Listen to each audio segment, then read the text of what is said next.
안녕하십니까. 기능의학으로 환자를 치료하는 의사 닥터덕입니다. 여러분께 말씀드릴 공지사항이 하나 있는데요. 지금 제가 한 2월부터 한 3월 가까이는 지금 책을 쓰려고 준비하고 있어요. 여러분들이 지금 유튜브를 통해서 많이 보고 계시는데 그게 많은 내용이 너무 이제 왔다 갔다 하는 식으로 해서 이제 정리가 돼서 지금 영상 작업이 돼서 올라오다 보니까 이걸 처음부터 끝까지 보는 것도 힘들어 하시고 또 어떤 걸 골라서 볼 때 좀 시간을 좀 절약하는 의미도 필요할 것 같고 해서 제가 그동안에 올렸던 어떤 유튜브의 내용들을 좀 더 시스테믹하게 이제 이렇게 카테고리화 해서 얘를 좀 정리를 해서 책으로 좀 발간을 할까 지금 계획하고 있어요. 그러다 보니까 그거를 이제 작업하는데 시간이 좀 많이 필요하거든요. 그래서 오늘 제가 올리는 영상을 마지막으로 해서 영상 작업은 좀 당분간 좀 쉬고 제가 책이 완성될 때까지는 좀 뜸하게 아마도 여러분과 만나게 될 것 같아요. 이해를 좀 해주시고 최대한 빨리 노력을 해서 여러분들이 좀 유익한 책을 받아볼 수 있게끔 노력할까 합니다. 그렇게 좀 알아봐 주셨으면 좋겠고, 오늘은 마지막 여러분과 함께 공부할 내용이 백혈구입니다. 백혈구가 부족해서 검사를 해보니까 많은 분들 중에서 백혈구 저하를 호소하시는 분들이 제법 많아요. 본인들은 전혀 모르고 있으면서도 실제 검사했을 때 백혈구의 카운트가 너무 떨어져 가지고 이것 때문에 뭐 종합병원이나 대학병원급에 가셔서 문의를 해도 특별한 뾰족한 대답은 얻지 못하시고 그냥 뭐 6개월 후에 다시 관찰하겠습니다. 이 정도의 얘기만 듣고 오시는데 백혈구가 떨어질 수밖에 없는 이유에 대해서 한번 여러분과 한번 나눠보는 시간을 가질까 합니다. 본론으로 들어가기에 앞서서 일단 기본적인 생리학적인 기본 지식은 좀 있어야 되니까 백혈구가 어떤 것인지 일단 기본적인 공부를 먼저 하고 그 다음에 기능 저하가 생기는 이유와 이걸 어떻게 해결할 것인지를 여러분과 함께 나누는 시간을 가질까 합니다.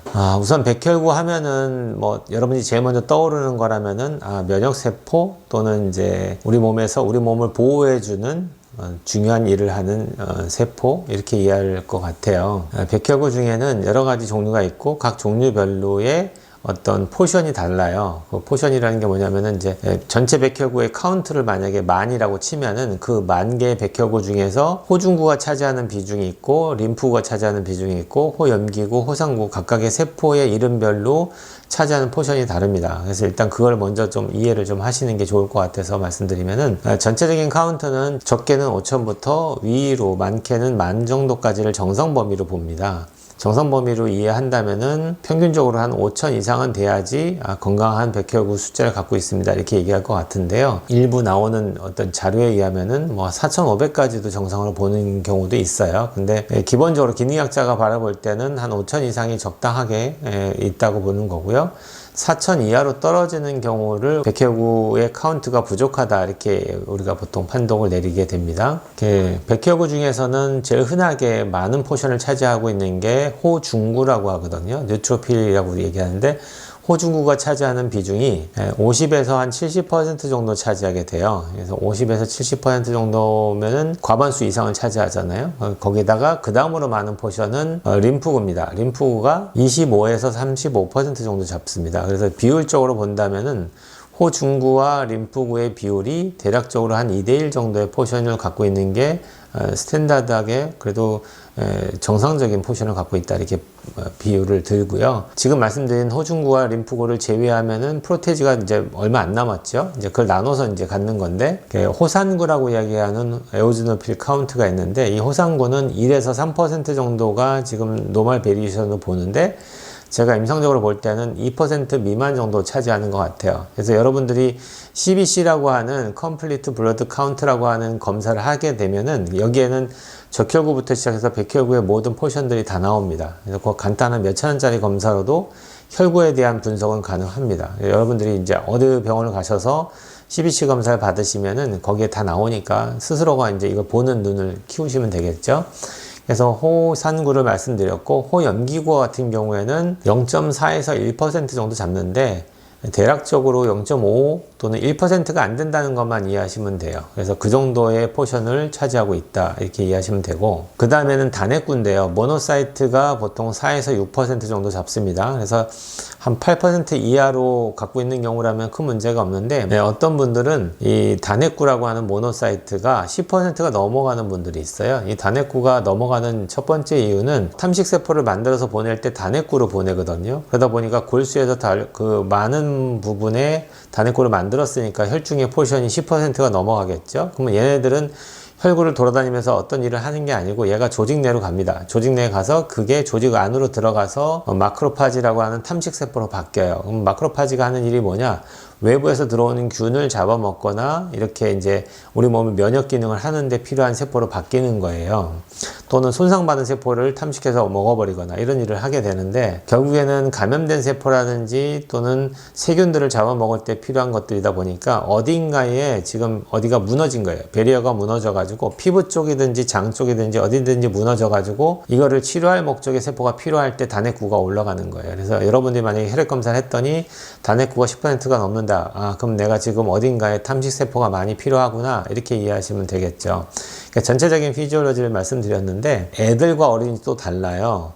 어른 같은 경우에는 아까 얘기했던 호중구와 림프구의 비율이 한 2대1 정도의 기본적인 포션을 갖고 있는데, 소아 같은 경우는 얘기가 다릅니다. 태어난 아이들의 백혈구의 카운트는 뭐 최소로 9,000에서 30,000까지를 정상으로 보니까 성인하고는 많이 차이가 나죠. 한 30,000까지도 정상으로 보게 되고, 그 다음에 호중구와 림프구의 비율이 거꾸로 됩니다. 태어난 아이들의 대부분의 포션이 높은 거는 림프구가 훨씬 더 높아요. 그래서 초등학교를 딱 기준 잡으시면 제일 쉬워요. 여러분들이 초등학교 가기 전에 아이들이 검사했다 할 때는 중구보다는 림프구가 훨씬 더 높게 나오는 게 정상인 거예요. 근데 초등학교를 넘어가기 시작하면서 얘가 이제 바뀌기 시작하죠. 그렇게 이해하시면 대략적인 어떤 혈구를 보는 방법에 대한 거는 이해가 되셨을 거고, 전체적인 비율은 왔다 갔다 하는데, 백혈구가 우리 몸에서 만들어진 다음에 얘가 우리 몸에서 소진될 거 아니에요. 그래서 사라지는데, 얘가 이제 활동을 하고 나서 사라지는데 걸리는 시간이 2주에서 3주 정도밖에 안 걸려요. 그러니까 내가 지금 혈액 검사를 해서 만들어냈던 백혈구는 3주가 지나면 없는 거예요, 내 몸에. 그리고 다 새로 만드는 거죠. 그러니까 계속해서 골수에서 만든다라는 거 일단은 잘 이해하시고, 적혈구 같은 경우는 좀 더 오래 씁니다. 120일까지 쓰니까 보통 한 4개월 정도 쓰게 되죠. 그래서 적혈구의 모양이나 형태를 보는 검사를 했을 때는 얘를 짧은 시간 내에 팔로우해서는 의미가 없는 게, 얘가 다 만들어냈던 것들을 다 소진을 해서 다 없애고 새로 만드는 데까지 걸리는 시간이 4개월 잡는다면은, 4개월 동안에 내가 어떤 치료를 시작했다면은 그 치료 시작했다고 해서 적혈구가 바로 좋은 게 만들어지는 게 아니잖아요. 지금도 역시 부족한 영양소 때문에 적혈구를 이제 이상하게 만들 수 있는데, 얘가 계속 보충하다 보니까 이제 제대로 된 게 만들어지기 시작할 거고, 이게 이제 많은 것들이 섞여서 돌아다니겠죠. 그러다가 나중에 한참 동안 지난 다음에, 한 6개월이 지난 다음에는 이제 제대로 된 것만 주로 많이 만들다 보면은 이제 전체적인 검사상에서 형태학적인 변화가 그래도 좋은 결과가 나오겠지만, 짧은 기간 내는 알 수가 없어요. 3개월만 해도 전혀 변동이 없게 나올 겁니다. 적혈구의 문제는요. 근데 백혈구는 2주에서 3주 정도밖에 라이프 스타일이 길지 않기 때문에 만들어져서 다 사용하고 사라지는 데는 3주밖에 안 걸려요. 나머지는 다 새로 만들어야 되는 거죠. 검사를 해보면 그때그때 계속 변합니다. 백혈구는요. 그렇게 이해하시면 되고, 이제 기본적인 이 개념은 이해했으니까 이제 오늘 제가 말씀드리고 싶은 내용으로 들어갈게요. 어떤 분들은 백혈구 검사를 하면은 3,000이 안 되는 사람들도 좀 보고요. 보통 3,000대에서 왔다 갔다 하는 백혈구 저하 환자들이 제법 많아요. 특히 기능의학 쪽으로 검사를 받거나 치료받으러 오신 분들 중에서는 생각보다 많습니다. 정상적인 사람들 검사했을 땐 거의 보기 힘든데, 희한하게 기능의학적인 문제를 갖고 오시는 분들, 그러니까 그 얘기는 주류의학에서는 치료가 안 돼가지고 계속 고생하시고 힘들어서 해결 방법을 못 찾다가 오신 분들의 대부분을 검사해 보면은 생각보다 많은 부분이 백혈구가 3,000이 안 되고 3,000에서 왔다 갔다 하는 분들이 제법 많아요. 그럼 백혈구가 왜 이렇게 떨어졌냐?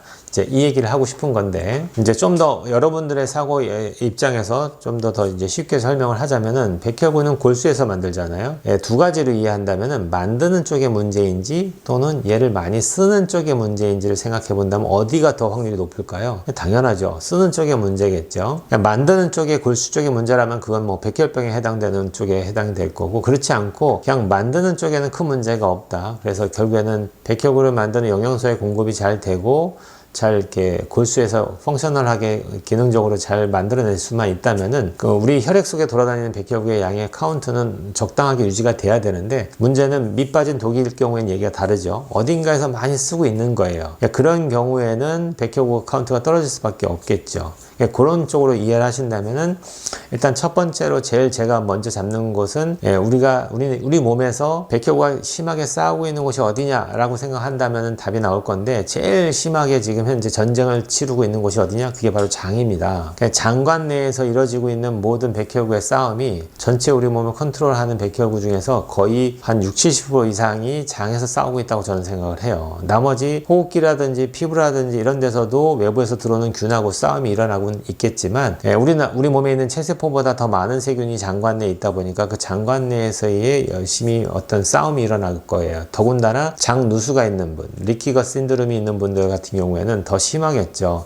장벽이 타이트하면은 그나마 들어오는 균이라든지 노폐물들이 적을 건데, 근데 문제는 이게 벌어져 있거나 하면은 여기서 찌꺼기라든지 안 좋은 이상한 노폐물과 또는 소화가 덜 된 음식물과 세균들, 덩어리들 이런 것들이 들어오면은, 이런 것들은 어떻게든지 내 몸에서 면역 반응을 일으키지 못하게끔 막아야 되잖아요. 그런 일들을 할 때 백혈구가 많은 일을 하겠죠. 그러니까 여기서 너무나 많은 소진을 벌이다 보니까 어쩔 수 없이 혈액에 돌아다니는 백혈구의 양이 떨어질 수밖에 없는 거죠. 그렇게 되면은 아무래도 이제 면역이 취약해져요. 다른 부분이. 그래서 백혈구 카운트가 줄어들 수 있는 첫 번째 원인은 장입니다. 그래서 장을 잘 다스리고 컨트롤 해야지 면역학적인 문제가 좋아질 수 있다라고 보는 거고요. 그 다음으로는 이제 카운트를 줄어들게 만드는 여러 가지 약물들도 있어요. 제가 여기다 한번 올려볼게요.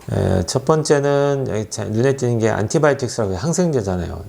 재밌죠? 항생제를 사용하는데 이걸 장기간 사용하는 분들 같은 경우에는 오히려 백혈구 카운트가 줄어든다고 얘기하고 있고요. 건강한 기본적인 면역을 갖고 있는 사람들한테 스테로이드 같은 경우에는 단기간에는 오히려 백혈구를 늘립니다. 그래서 우리가 급성염증 때는 가끔씩 제가 항생제와 함께 스테로이드를 줄 때가 있는데, 장기간이 아니고 단기간입니다. 이럴 때는 그 주는 이유가 스테로이드를 줬을 때 그때 백혈구의 카운트가 올라가거든요. 그래서 일시적으로 그 면역 기능을 높이기 위해서 쓰는 거예요. 장기간 쓰면 안 되겠지만. 그 다음에는 항경련제 또는 항암제도 역시 들어가네요. 심혈관계 질환하고 이뇨제, 소염 진통제, 이쪽 계통의 대부분의 약들이 백혈구를 이제 떨어뜨린다고 돼 있고요. 더 중요한 거는 헤비메탈 인톡시시티가 나오죠. 역시 여기도. 저희들이 이제 기능의학적인 치료를 하다 보면 많은 분들이 중금속에 노출되어 있다고 제가 말씀드리는데, 이렇게 중금속에 노출된 사람들 중에서도 백혈구 기능이 떨어지게 됩니다. 그 다음으로 제일 흔한 거는 만성 바이러스 감염인데요. 말 그대로 이제 헤르페스 같은 경우에는 안 갖고 계신 분이 없잖아요. 그리고 어떤 분들은 뭐 비형 감염 보균자일 수도 있고요. 또는 이제 어렸을 때 수두를 앓고 나면은 그걸 갖고서 우리 몸에 갖고 이제 있다가 면역이 떨어지면 나오는 대성포진을 대부분 경험하듯이, 우리 몸에는 어딘가에 알지 못하는 여러 가지 바이러스를 그냥 갖고 살아요. 죽을 때까지 이게 발현되지 않고도 잘 사는 분이 있는가 하면은, 그렇지 않고 계속 수시로 반응하면서 사는 분들도 있거든요.